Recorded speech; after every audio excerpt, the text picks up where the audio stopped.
Matthew 5, from the Good News Translation. The Sermon on the Mount. Jesus saw the crowds and went up a hill where he sat down. His disciples gathered around him and he began to teach them. True happiness. Happy are those who know they are spiritually poor. The kingdom of heaven belongs to them. Happy are those who mourn. God will comfort them. Happy are those who are humble. They will receive what God has promised. Happy are those whose greatest desire is to do what God requires. God will satisfy them fully. Happy are those who are merciful to others. God will be merciful to them. Happy are the pure in heart. They will see God. Happy are those who work for peace. God will call them his children. Happy are those who are persecuted because they do what God requires. The kingdom of heaven belongs to them.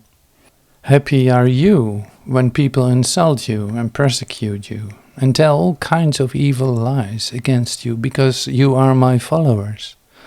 Be happy and glad, for a great reward is kept for you in heaven. This is how the prophets who lived before you were persecuted. Salt and light. You are like the salt for the whole human race. But if salt loses its saltiness, there is no way to make it salty again.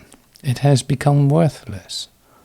So it is thrown out and people trample on it. You are like the light for the whole world. A city built on a hill cannot be hid. No one lights a lamp and puts it under a bowl. Instead, it is put on a lampstand, where it gives light for everyone in the house. In the same way, your light must shine before people, so that they will see the good things you do and praise your Father in heaven. Teaching about the law. Do not think that I have come to do away with the law of Moses and the teachings of the prophets. I have not come to do away with them, but make their teachings come true. Remember that as long as heaven and earth last, not the least point nor the smallest detail of the law will be done away with, not until the end of all things.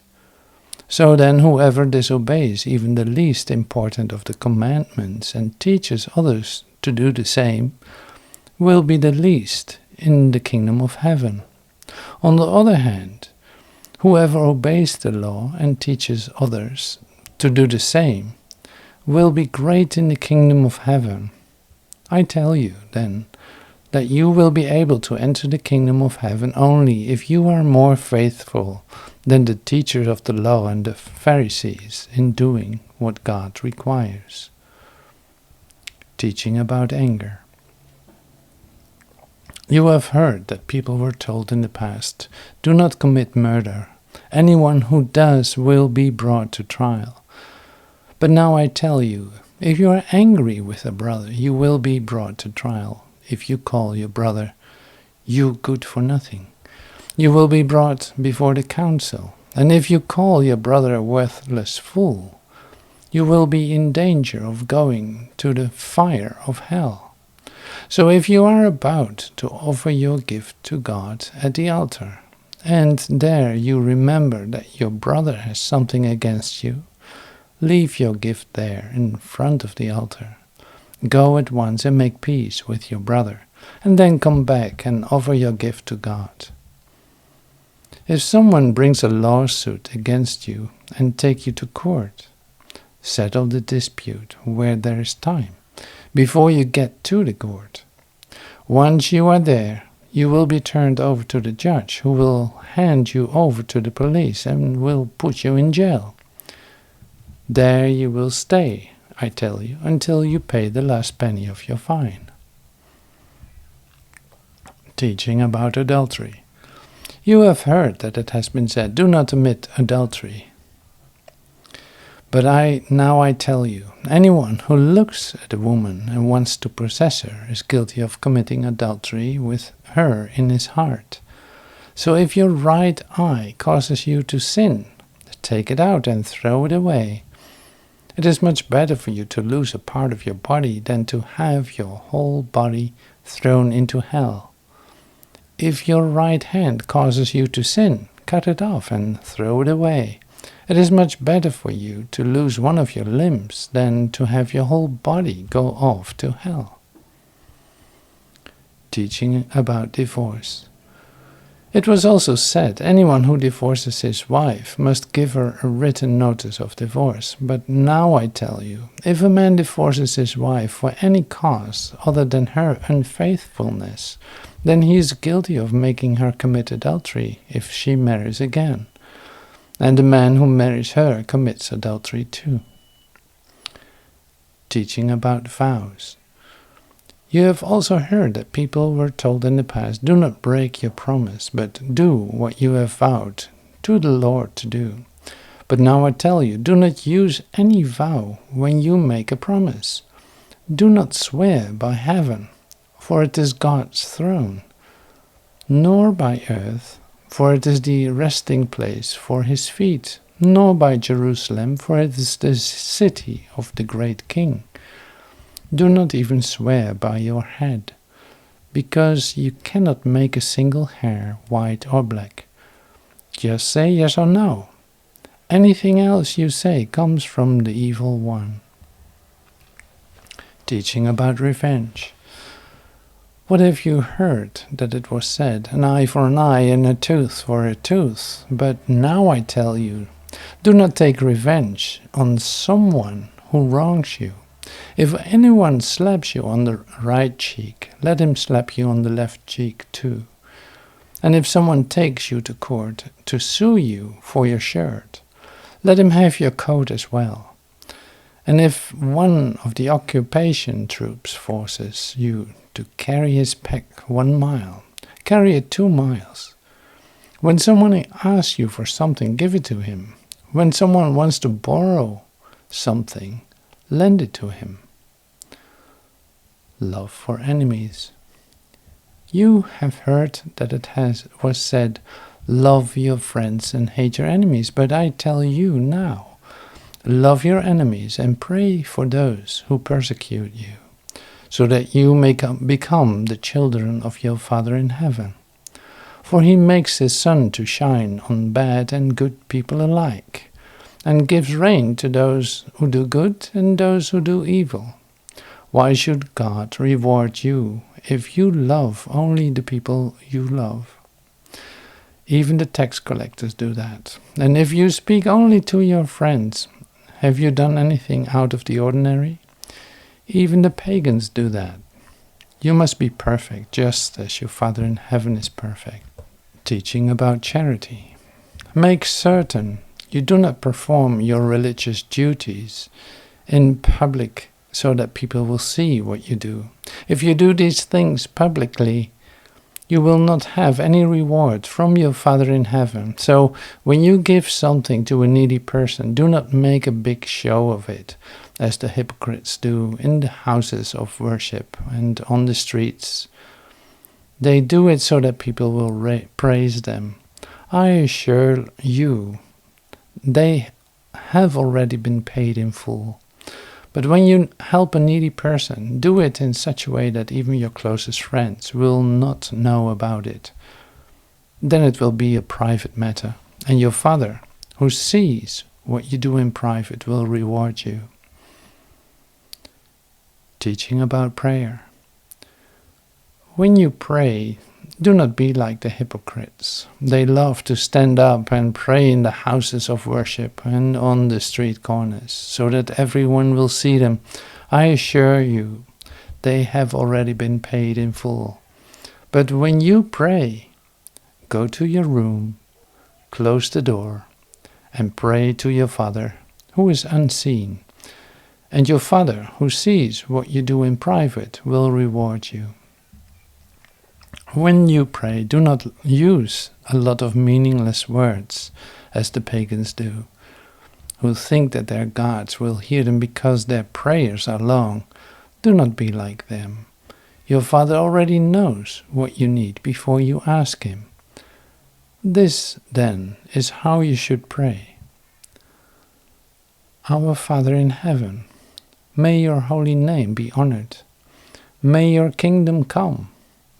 May your will be done on earth as it is in heaven.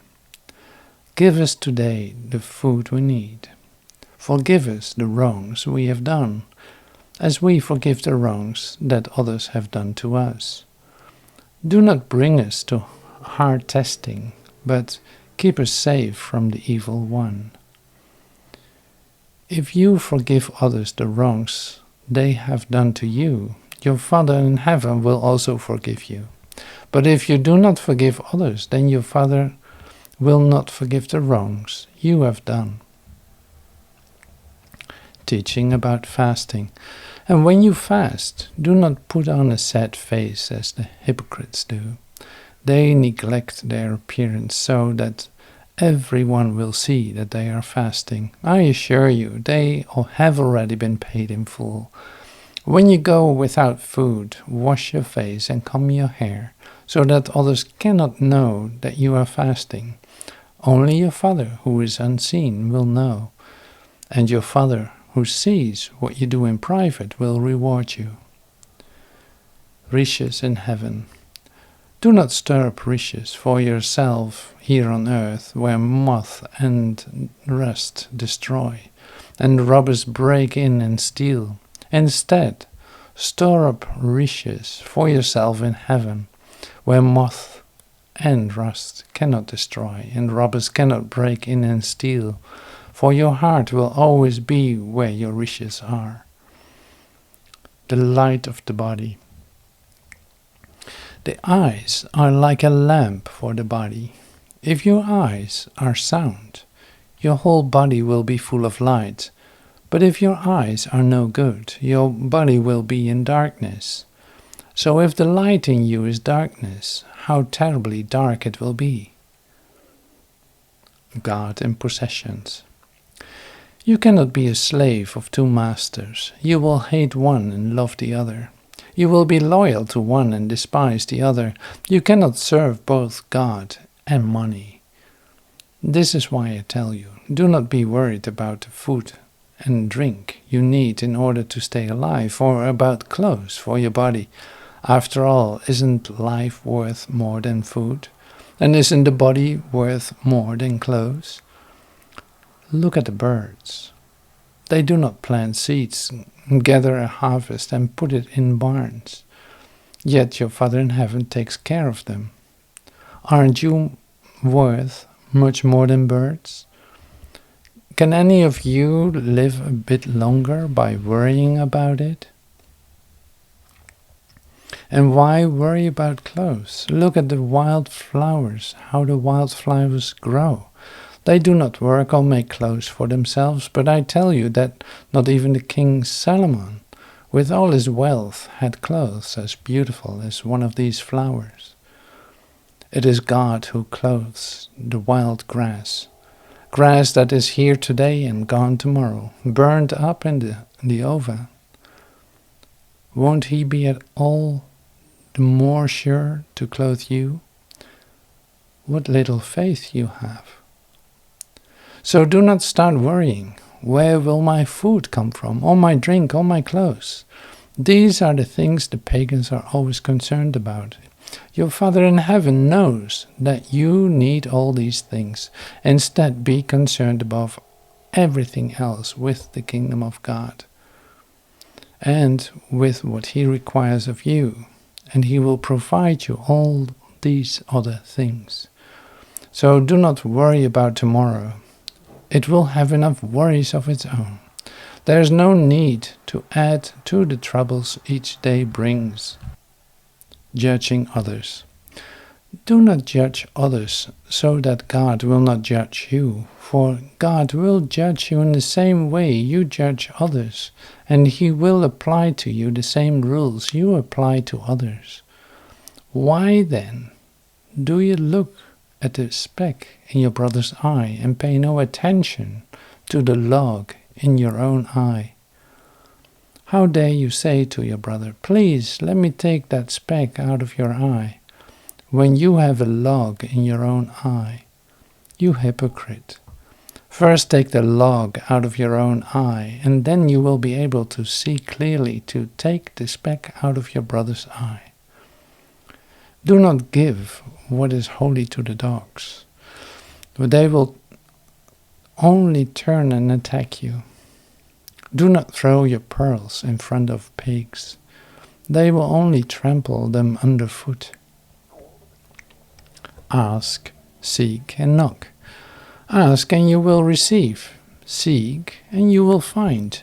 Knock, and the door will be opened to you. For everyone who asks will receive, and everyone who seeks will find, and the door will be opened to those who knock. Would any of you who are fathers give your son a stone when he asks for bread? Or will you give him a snake when he asks for a fish? As bad as you are, you know how to give good things to your children. How much more then will your Father in heaven give good things to those who ask him? Do for others what you want them to do for you. This is the meaning of the law of Moses and of the teachings of the prophets. The narrow gate. Go in through the narrow gate, because the gate to hell is wide and the road that leads to it is easy, and there are many who travel it. But the gate to life is narrow, and the way that leads to it is hard, and there are few people who find it. A tree and its roots. Be on your guard against false prophets. They come to you looking like sheep on the outside, but on the inside they are really like wild wolves. You will know them by what they do. Thorn bushes do not bear grapes, and briars do not bear figs. A healthy tree bears good fruit, but a poor tree bears bad fruit. A healthy tree cannot bear bad fruit, and a poor tree cannot bear good fruit. And any tree that does not bear good fruit is cut down and thrown in the fire.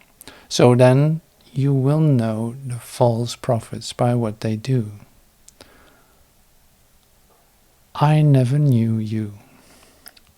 Not everyone who calls me Lord, Lord, will enter the kingdom of heaven, but only those who do what my Father in heaven wants them to do.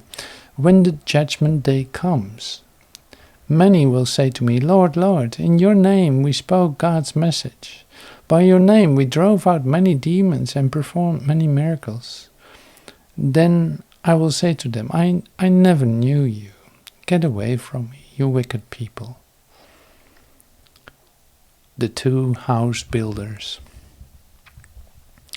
So then, anyone who hears these words of mine and obeys them is like a wise man who builds his house on a rock. The rain poured down, the rivers flooded over, and the wind blew hard against that house, but it did not fall because it was built on rock. But anyone who hears these words of mine and does not obey them is like a foolish man who built his house on sand. The rain poured down, the rivers flooded over, and the wind blew hard against that house, and it fell. And what a terrible fall that was. The authority of Jesus. When Jesus finished saying these things, the crowd was amazed at what he taught. He wasn't like the teachers of the law. Instead, he taught with authority.